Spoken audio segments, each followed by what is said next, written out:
इस वीडियो ਨੂੰ देख रहे सारे दर्शकों ਨੂੰ मेरी प्यार भरी सत श्री अकाल। ਅੱਜ ਦੀ ਆਪਾਂ इस वीडियो ਵਿੱਚ बेसिक ऑफ मैनेजमेंट ਦੇ हायरार्किकल मैनेजमेंट स्ट्रक्चर ਤੇ डिपार्टमेंटलाइजेशन टॉपिक करांगे। सब तो पहला ਆਪਾਂ डिस्कस करते हैं हायरार्किकल मैनेजमेंट स्ट्रक्चर। ऑर्गेनाइजेशन जो भी स्ट्रक्चर होंगी है ज़्यादातर हायरार्किकल स्ट्रक्चर होंगी है। हायरार्किकल एक ट्री लाइक स्ट्रक्चर होंगी है जिस दे विच सब तो उपर ਪ੍ਰੈਜ਼ੀਡੈਂਟ, ਜਿਵੇਂ ਤੁਸੀਂ एग्जाम्पल 'ਚ देख सकते हो ਪ੍ਰੈਜ਼ੀਡੈਂਟ, वाइस उसके नीचे वाइस ਪ੍ਰੈਜ਼ੀਡੈਂਟ तो उसके नीचे मैनेजर्स तो उसके नीचे इंपलाइज़ काम करते हैं। जे आप एक होर एग्जाम्पल देखिए, जे आप अपने ऑर्गेनाइजेशन कॉलेज की एग्जाम्पल ही लै लीए तो उस भी हायरार्किकल स्ट्रक्चर होंगी है। जिमें कि अपने सब तो उपर हैड जो प्रिंसीपल साहब होंगे ने, उस तो बाद अपने HOD साहब आ जाते हैं, फिर सीनियर लैक्चरर तो उसके नीचे लैक्चरर काम करते हैं। इस स्ट्रक्चर के अकॉर्डिंग ही काम किया जाता है, जो अपने सबोर्डीनेट तो काम लेंदे ने। जिमें प्रिंसीपल HOD ਨੂੰ ਪੁੱਛਦੇ ਨੇ ਕੀ ਕੰਮ ਹੋ ਗਿਆ, ਸਾਰੀ ਡੇ ਟੂ ਡੇ ਰਿਪੋर्ट ਲੈਂਦੇ ਨੇ। उस तरह HOD सीनियर लैक्चरर तो सीनियर लैक्चरर्स तो डे टू डे रिपोर्टिंग रहिंदा है। इसी तरह नाल हायरार्किकल मैनेजमेंट दे विच काम हुंदा है। जे आपां गल करिए हायरार्किकल मैनेजमेंट किन्ने तरीक़िਆਂ 'ਚ डिवाइड हुंदी है, ये 3 तरीक़ਿਆਂ ਵਿੱਚ डिवाइड हुंदी है। पहली टॉप लैवल मैनेजमेंट, दूजी मिडल लैवल मैनेजमेंट, तीजी लोअर लैवल मैनेजमेंट। ये तीन ही मैनेजमेंट के पार्ट ने, बस इस परसन डिफरेंट आ जाते हैं। मैनेजमेंट का लैवल डिफरेंट आ जाता है। जिमें आप डिस्कस करते हैं top level management. Top level management किहड़े तरह के परसन होंगे ने, जिमें किसी भी कंपनी के टॉप एग्जीक्यूटिव जो होंगे ने वो सारे टॉप मैनेजमेंट के आ जाते हैं। जिमें CEO होंगे chief executive officer, CFO chief financial officer, COO chief operating officer. ये सारे ऑफिसर्स बिल्कुल टॉप लैवल की मैनेजमेंट के आ जाते हैं। इन्हों का काम की होंगे, जोड़े अपने इस तो निचले लैवल की मैनेजमेंट होंगे उन्होंने गाइडेंस प्रोवाइड करना, पॉलिसीज़ मेकिंग, पॉलिसीज़ बनाना। जे आप कुछ ऐसे पॉइंट लिखे उन्होंने पढ़ांगे तो पता लगूगा। जिमें सब तो पहला है कि it prepares plan and policies for the enterprise, कि प्लान तो पॉलिसीज़ बनाते हैं। Appoint executive for the middle level departmental manager, कि जोड़े मिडल लैवल के मैनेजर्स होंगे ने उन्होंने अपॉइंट करते हैं, उन्होंने कंट्रोल करते हैं, उन्होंने एक्टिविटीज़ कोऑर्डिनेट करते हैं सारे डिपार्टमेंट्स की। आउटसाइड पब्लिक नाल कंटैक्ट करते हैं, क्लाइंट्स नाल कंटैक्ट करते हैं, गाइडलाइनस ते डायरैक्शन प्रोवाइड करते हैं, तो एंटरप्राइज़ का गोल डिसाइड करते हैं, उन्होंने ऑब्जैक्टिव दसते हैं कि एंटरप्राइज़ का अल्टीमेट गोल की है। इस तो बाद अपने को आ जाती है middle level management. Middle level management top level के नीचे काम करती है। इन्हां मैनेजर के मिडल मैनेजर के मैनेजर्स आ जाते हैं, जिमें general manager, plant manager, regional manager, divisional manager. ये सारे मिडल लैवल मैनेजमेंट के काम करते हैं। इन्हां दा मेन काम की होंदा है, जिमें यह control and coordinate the functions of their department. आपके डिपार्टमेंट के फंक्शनस को कंट्रोल करते हैं, उन्होंने कोऑर्डिनेट करते हैं, आपस तालमेल बिठाते हैं, गाइडेंस ते डायरैक्शन प्रोवाइड करते हैं। लोअर लैवल जी इन्हों तो निचले मैनेजर लैवल होंगी है उन्होंने डायरैक्शन प्रोवाइड करते हैं की काम करना है। जिहड़ियां टॉप लैवल द्वारा पॉलिसीज़ बनाई जांदियां ने उन्होंने एक्सप्लेन करते हैं, उन्होंने समझते हैं कि उन्होंने काम किया जाना चाहिए, कि उन्होंने गोल है। ये सारे मैसेज ये लोअर लैवल मैनेजमेंट को प्रोवाइड करते हैं। परफॉर्मेंस वैल्यू करते हैं जूनीयर्स मैनेजर की, तो जो ऑर्गेनाइजेशन के प्लान ने उन्होंने एग्जीक्यूट करते हैं कि किस टाइम फ्रेम पर की चीज़ होनी चाहिए है, किस टाइम फ्रेम पर की चीज़ होनी चाहिए है। ठीक है, ट्रेनिंग प्रोवाइड करते हैं लोअर लैवल मैनेजमेंट में। ये सारे काम अपने मिडल लैवल मैनेजमेंट के आ जाते हैं।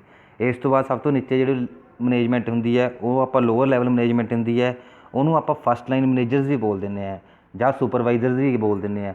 एक्चुअल के जो काम करते हैं इंपलाइज़ के नाल वो कोरिलेट होकर उही काम करते हैं।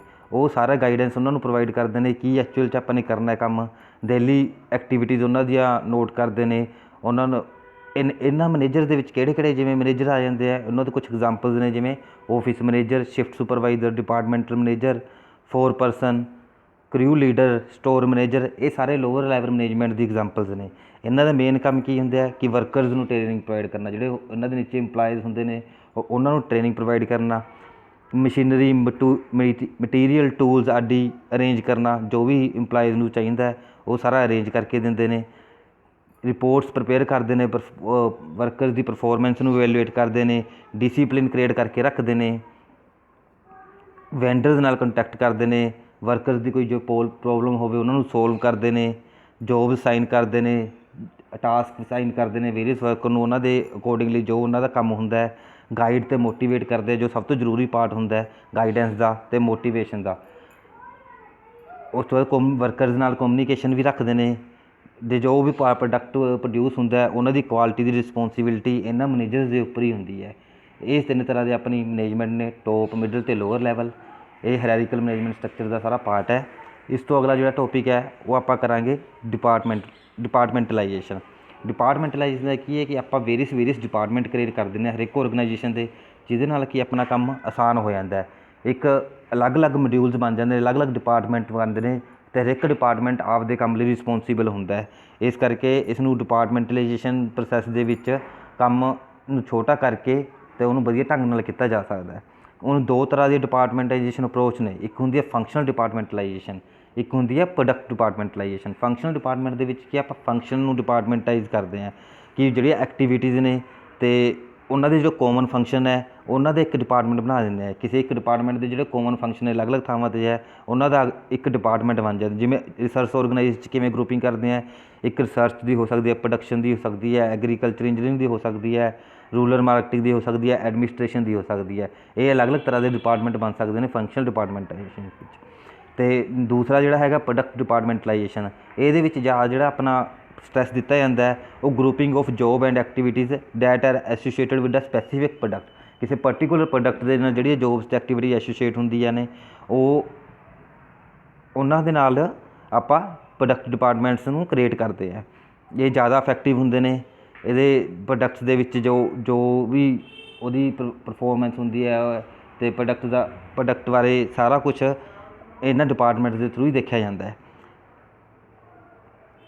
ਇਸ ਤੋਂ ਬਾਅਦ ਕੁਛ ਫੰਕਸ਼ਨਸ ਆਫ ਡਿਫਰੈਂਟ ਡਿਪਾਰਟਮੈਂਟਸ ਹੁੰਦੇ ਨੇ, ਹੋਰ ਅਲੱਗ-ਅਲੱਗ ਤਰ੍ਹਾਂ ਦੇ ਡਿਪਾਰਟਮੈਂਟਸ ਹੁੰਦੇ ਨੇ, ਜਿਹਦੇ ਵਿੱਚ ਪਹਿਲਾ ਡਿਪਾਰਟਮੈਂਟ ਆਪਾਂ ਕੈਟੇਗਰਾਈਜ਼ ਕਰ ਸਕਦੇ ਹਾਂ ਪਲੈਨਿੰਗ ਡਿਪਾਰਟਮੈਂਟ, ਜਿਹਦਾ ਕੰਮ ਹੁੰਦਾ ਹਰ ਤਰ੍ਹਾਂ ਦੀ ਪਲੈਨਿੰਗ ਕਰਨਾ। ਜਿਵੇਂ ਕਿ ਆਪਾਂ ਇਹਨਾਂ ਕੁਛ ਪੁਆਇੰਟ ਦੇ ਵਿੱਚ ਕਰਦੇ ਹਾਂ ਕਿ utilisation of man and material, ਉਹਨਾਂ ਦੀ ਪਲੈਨਿੰਗ ਕਰਨਾ, ਅਵੇਲੇਬਿਲਿਟੀ ਆਫ ਮਟੀਰੀਅਲ ਸਪਲਾਈ, ਜੇ ਉਹ ਸਪਲਾਈ ਅਵੇਲੇਬਲ ਨਹੀਂ ਤਾਂ ਸਬਸਟੀਟਿਊਟ ਮਟੀਰੀਅਲ ਕੀ ਹੋ ਸਕਦਾ ਹੈ, ਇਹ ਸਾਰੀਆਂ ਚੀਜ਼ਾਂ ਦਾ ਪਲੈਨਿੰਗ ਕਰਨਾ।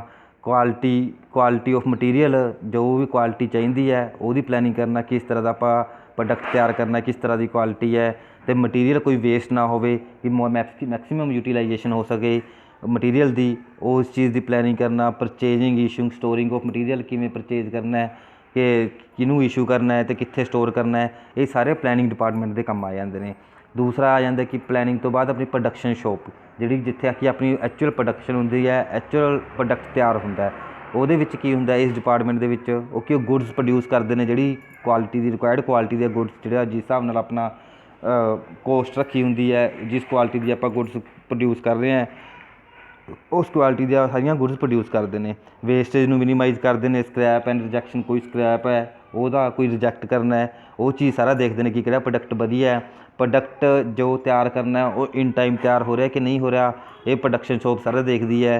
ਅਤੇ ਜਿਹੜਾ ਵੀ ਪ੍ਰੋਡਕਟ ਤਿਆਰ ਹੋ ਰਿਹਾ ਰਾਈਟ ਕੁਆਲਿਟੀ ਦਾ ਹੋਵੇ, ਕਿ ਸ਼ੋਰਟੇਜ ਨਾ ਹੋਵੇ ਜਾਂ ਸਰਪਲਸ ਨਾ ਹੋਵੇ। ਇਹ ਦੋਨੇ ਚੀਜ਼ਾਂ ਦਾ ਧਿਆਨ ਰੱਖਦੇ ਕਿ ਜ਼ਿਆਦਾ ਘੱਟ ਵੀ ਨਾ ਬਣ ਜੇ, ਬਹੁਤ ਜ਼ਿਆਦਾ ਵੀ ਨਾ ਬਣ ਜੇ, ਠੀਕ ਹੈ। ਅਤੇ ਜੋ ਸਪਲਾਈ ਐਂਡ ਡਿਮਾਂਡ ਹੁੰਦੇ ਆ ਉਹਦੇ ਹਿਸਾਬ ਨਾਲ ਆਪਾਂ ਔਡਰ ਪ੍ਰੋਡਿਊਸ ਕਰਨੇ ਹੈ। ਮੈਨੂਫੈਕਚਰਿੰਗ ਯੂਨਿਟ ਦੇ ਵਿੱਚ ਚੀਪੈਸਟ ਮੈਥਡ ਦੇ ਨਾਲ ਆਪਾਂ ਪ੍ਰੋਡਕਟ ਤਿਆਰ ਕਰਨੇ ਹੈ। ਇਹ ਸਾਰੇ ਆਪਣੇ ਪ੍ਰੋਡਕਸ਼ਨ ਸ਼ੋਪ ਦੇ ਕੰਮ ਹੈ, ਪ੍ਰੋਡਕਸ਼ਨ ਡਿਪਾਰਟਮੈਂਟ ਦੇ ਕੰਮ ਨੇ। ਤੀਸਰਾ ਜਿਹੜਾ ਆਪਣਾ ਡਿਪਾਰਟਮੈਂਟ ਆ ਜਾਂਦਾ ਉਹ ਸਟੋਰੇਜ ਡਿਪਾਰਟਮੈਂਟ ਹੈ। ਸਟੋਰੇਜ ਡਿਪਾਰਟਮੈਂਟ ਦਾ ਕੀ ਕੰਮ ਹੁੰਦਾ ਮੇਨਲੀ, ਕਿ ਜਿਹੜਾ ਪ੍ਰੋਡਕਟ ਪ੍ਰੋਡਿਊਸ ਕਰ ਲਿਆ ਆਪਾਂ ਨੇ ਉਹਨੂੰ ਸਟੋਰ ਕਰਕੇ ਰੱਖਣਾ। ਉਦੋਂ ਇਲਾਵਾ ਸਟੋਰੇਜ ਦੇ ਵਿੱਚ ਕੀ ਹੁੰਦਾ, ਜਿਹੜਾ ਆਪਣਾ ਰਾ ਮਟੀਰੀਅਲ ਹੁੰਦਾ, ਜਿਹੜਾ ਉਹ ਪ੍ਰੋਡਕਟ ਨੂੰ ਬਣਾਉਣ ਵਾਸਤੇ ਆਪਾਂ ਯੂਜ਼ ਕਰਦੇ ਹਾਂ, ਉਹਦੇ ਲਈ ਇਨਫ ਸਟੋਰੇਜ ਰੱਖਣੀ। ਅਤੇ ਉਹ ਸਟੋਰੇਜ ਇਸ ਤਰ੍ਹਾਂ ਦੀ ਹੋਣੀ ਚਾਹੀਦੀ ਹੈ ਕਿ ਉਸ 'ਚ ਕੋਈ ਥੈਫਟ ਨਾ ਹੋ ਸਕੇ, ਕੋਈ ਕਰੇਜ਼ਨ ਨਾ ਹੋ ਸਕੇ, ਕੋਈ ਜੰਗ ਵਗੈਰਾ ਨਾ ਲੱਗ ਜੇ, ਕੋਈ ਹੋਰ ਕੋਈ ਨੁਕਸਾਨ ਨਾ ਹੋ ਸਕੇ। ਇਸ ਤਰ੍ਹਾਂ ਦੀ ਆਪਣੀਆਂ ਚੰਗੀ ਤਰ੍ਹਾਂ ਨਾਲ ਆਪਾਂ ਸਟੋਰੇਜ ਕਰਕੇ ਰੱਖਣੀ ਹੈ। ਇਹ ਸਾਰੇ ਕੰਮ ਆਪਣੇ ਸਟੋਰੇਜ ਡਿਪਾਰਟਮੈਂਟ ਦੇ ਨੇ। ਅਤੇ ਚੌਥਾ ਜਿਹੜਾ ਆਪਣਾ ਡਿਪਾਰਟਮੈਂਟ ਆਉਂਦਾ ਉਹ ਹੈਗਾ ਇੰਸਪੈਕਸ਼ਨ ਡਿਪਾਰਟਮੈਂਟ। ਇੰਸਪੈਕਸ਼ਨ ਡਿਪਾਰਟਮੈਂਟ ਦਾ ਕੀ ਹੈ, ਹਰ ਇੱਕ ਚੀਜ਼ ਦੀ ਇੰਸਪੈਕਸ਼ਨ ਕਰਨੀ, ਕਿ ਜੋ ਵੀ ਚੀਜ਼ ਹੈਗੀ ਹੈ ਇੰਡਸਟਰੀ ਦੇ ਵਿੱਚ ਉਹਦੀ ਇੰਸਪੈਕਸ਼ਨ ਕਰਨੀ ਕਿ ਠੀਕ ਹੈਗੀ ਹੈ ਕਿ ਨਹੀਂ। ਉਹਦੇ ਵਿੱਚ ਕੀ ਹੁੰਦਾ, ਜਿਵੇਂ ਪ੍ਰੋਸੈਸ ਇੰਸਪੈਕਸ਼ਨ ਹੁੰਦੀ ਹੈ ਇੱਕ ਤਰ੍ਹਾਂ ਦੀ, ਮੈਨੂਫੈਕਚਰਿੰਗ ਦੇ ਦੌਰਾਨ ਇੰਸਪੈਕਸ਼ਨ ਹੁੰਦੀ ਹੈ। ਜਦੋਂ ਆਪਾਂ ਪ੍ਰੋਡਕਟ ਮੈਨੂਫੈਕਚਰ ਕਰ ਰਹੇ ਹਾਂ ਕਿ ਇੰਸਪੈਕਟ ਕਰ ਰਿਹਾ ਕਿ ਕਿਸ ਤਰੀਕੇ ਨਾਲ ਉਹ ਮੈਨੂਫੈਕਚਰ ਕਰ ਰਿਹਾ, ਕੋਈ ਡਿਫੈਕਟਿਵ ਪਾਰਟ ਉਹਨੂੰ ਰਿਜੈਕਟ ਕਰ ਰਿਹਾ ਕਿ ਨਹੀਂ ਕਰ ਰਿਹਾ, ਕੋਈ ਲਾਈਨ ਦੇ ਵਿੱਚ ਜਦੋਂ ਐਂਡ ਪ੍ਰੋਡਕਟ ਆ ਰਿਹਾ ਕੋਈ ਡਿਫੈਕਟਿਵ ਪਾਰਟ ਤਾਂ ਨਹੀਂ ਆ ਰਿਹਾ। ਇਹ ਆਪਣੀਆਂ ਇੰਸਪੈਕਸ਼ਨ ਦੀ ਮੈਨੂਫੈਕਚਰਿੰਗ ਹੋ ਜਾਂਦੀ ਹੈ। ਦੂਜੀ ਹੈਗੀ ਹੈ ਮੈਟਾਲਰਜੀਕਲ ਐਂਡ ਮੈਟਰੋਗ੍ਰਾਫਿਕ ਇੰਸਪੈਕਸ਼ਨ। ਇਹਦੇ ਵਿੱਚ ਜਿਵੇਂ ax, shaft, camp, hand tools, ਜਿੰਨੇ ਵੀ ਆਪਣੇ ਮਟੀਰੀਅਲ ਹੁੰਦੇ, ਟੂਲਸ ਹੁੰਦੇ ਨੇ, ਉਹਨਾਂ ਨੂੰ ਇੰਸਪੈਕਟ ਕਰਦੇ ਨੇ ਕਿ ਉਹ ਸਾਰੇ ਸਹੀ ਢੰਗ ਦੇ ਹੈਗੇ ਨੇ, ਕਿ ਮਤਲਬ ਵਧੀਆ ਕੁਆਲਿਟੀ ਦੇ ਹੈਗੇ ਕਿ ਨਹੀਂ ਹੈਗੇ।